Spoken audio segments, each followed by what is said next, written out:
L'intérêt de ces aménagements, effectivement, c'est qu'entre la lutte contre la pollution pour les milieux aquatiques, la prévention des inondations, la recherche de la nappe phréatique, on a aussi des avantages au niveau du paysage, puisqu'on replace des éléments paysagers importants. Ce sont aussi des réservoirs très importants pour la biodiversité. On recrée des corridors écologiques. Ce sont vraiment des axes de communication entre les massifs forestiers.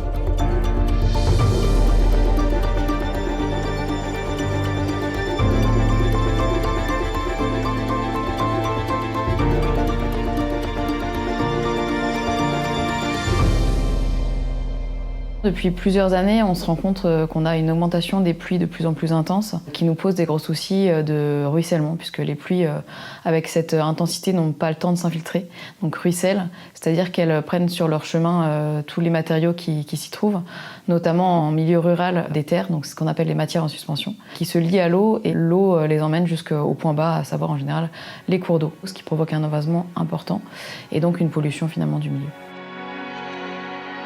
L'objectif est de trouver des solutions plutôt préventives pour régler le problème le plus en amont possible et le plus à sa source. Pour ça, on essaye de mettre en place des aménagements d'hydraulique douce. On utilise de la végétation ou en tout cas des structures naturelles pour limiter ces phénomènes de ruissellement. On va les placer en perpendiculaire des axes de ruissellement pour bloquer le plus en amont possible les fluides. La multiplication et la complémentarité de ces aménagements vont nous permettre de limiter finalement à l'aval l'arrivée de ces eaux polluées.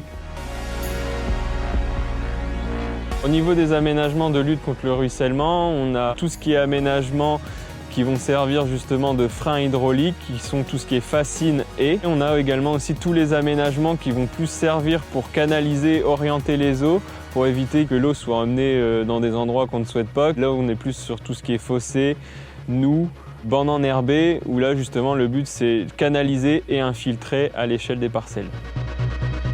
Les fascines, on va avoir tendance à les mettre vraiment sur les zones où on a du ruissellement concentré, donc là où la plus grosse quantité d'eau va passer. Tandis que tout ce qui est haies, on va mettre ça vraiment sur des plus grandes longueurs pour vraiment freiner tout ce qui est ruissellement diffus et favoriser un maximum l'infiltration. Ce qu'il faut aussi savoir, c'est qu'on ne met pas l'aménagement là où on le veut. C'est aussi en fonction des contraintes de la profession agricole. On ne va pas mettre des aménagements en plein milieu d'une parcelle, on va plutôt la mettre en bordure de parcelle pour que les solutions soient pratiques et qu'elles soient conservées sur le long terme, qu'elles ne nuisent pas à l'activité de l'agriculteur. La particularité de la région, c'est qu'on est sur des sols limoneux, assez fragiles. On a des zones très légèrement pentues. Régulièrement, ça nous arrivait d'avoir de l'eau au niveau du hameau, de la terre végétale qui partait avec le ruissellement. Ça engendrait aussi donc, une potentielle perte de fertilité pour nos sols.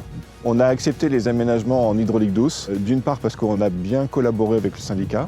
Il y a une grosse partie d'écoute respective de nos contraintes qui sont importantes. On a pu arriver à un projet à la fois efficace et puis qui satisfait les deux parties. Les travaux qui consistent à aménager ces solutions sont assez simples et très rapides. La réplicabilité, elle est aussi assurée par des financements, puisque ces aménagements, via l'Agence de l'eau, sont financés à hauteur de 80%.